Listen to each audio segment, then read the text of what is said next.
Usa ka low pressure area kon LPA gibantayan karon sa pag-asa gawas sa Philippine Area of Responsibility kon PAR. Straight to the point. Aron sa maning kalakihan may gala pati kalagiting kaya sa init mga sukit tig paminaw.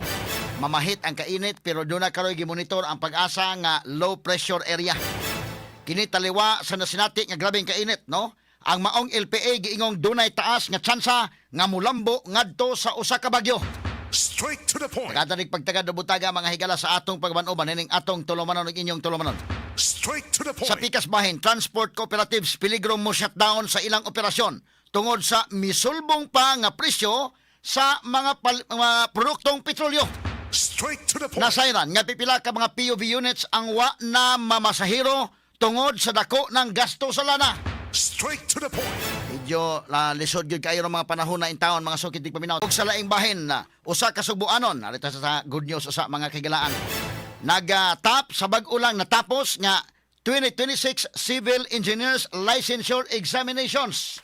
Congratulations ngadto kang Rico Quiñones nga apil sa nag-top 1 sa mao nga exam nga graduate sa Cebu Technological University. Nakakuha kini og passing score nga 94.10. Congratulations!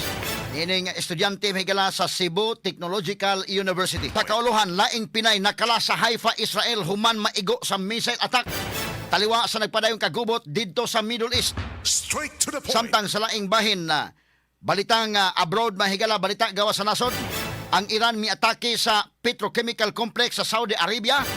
Tungod kini sa gilusad nga pagpangatake sa Amerika ug Israel ngadto usab sa ilang petrochemical plants. Straight to the Kini point. guban pang mga isgutanan nga mabati exclusive over DYHP RMN Cebu.